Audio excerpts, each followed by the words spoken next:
Ang palabok na tinangkilik na mula sa lola ko, pasalin sa akin, mula sa piso ang halaga, ang presyo ng palabok.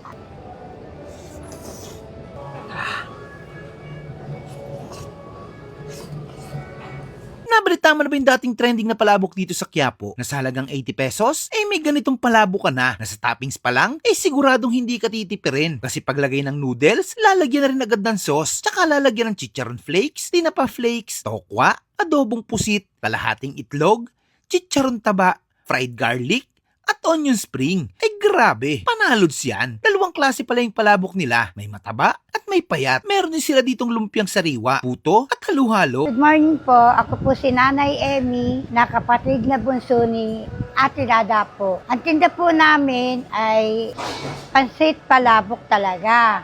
Halo-halo, lumpia sariwa, puto at leche flan. Yun ang pinakamasarap na pagkain namin. Mura na, sulit pa sa halaga at busog na busog pa ang mga taong kumakain. Ang palabok namin, sa halagang 80 pesos, busog na kayo. Ang Jolly Dada po ay nagsimula mula pa sa kalula-lulahan po namin. 1940s pa po. Kumbaga sa pang 5th generation na rin po ako. Pasalin-salin na lang po kami ng aking mga kapatid. Ang palabok na tinangkilik na mula sa lola ko, pasalin sa akin, mula sa piso ang halaga, ang presyo ng palabok. Hanggang sa, syempre, nagtataas sa mga nagtataas kami ng piso, 125, 150, hanggang sa, ngayon na, dumami na rin ang mga anak ko, nagtapos kami sa 80 pesos.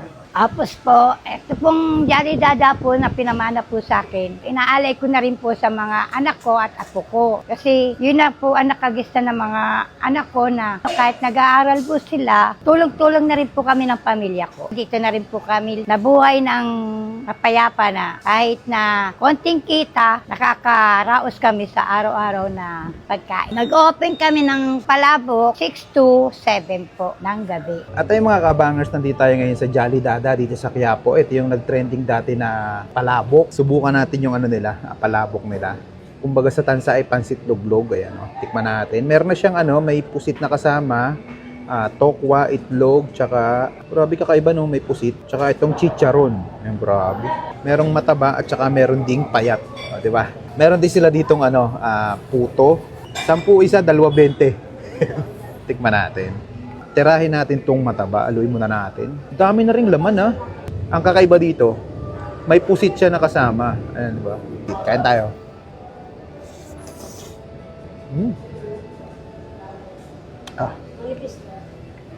Sarap nga. Lagyan natin ng kalamansi. Mas masarap na yung kalamansi. Iyon Pero yung lasa niya kahit walang kalamansi, goods na. Yan, isa pa.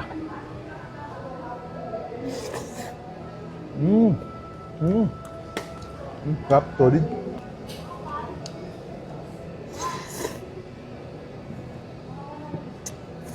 Tikman natin yung puto pandan. Lalagay natin dito. Gaganunin mo.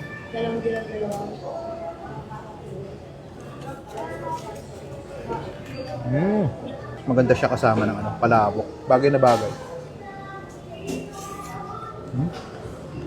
Tikman natin yung cheese.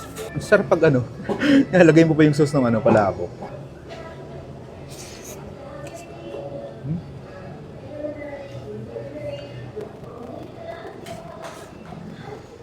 Solid.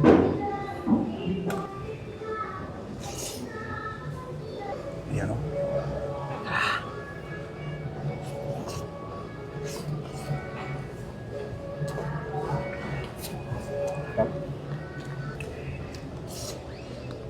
Ubusin ko na. Nandito na ako Yes. And try nyo dito sa Jolly Dada dito sa Quiapo. Napaka-solid dito mga lods. Legit, panalo.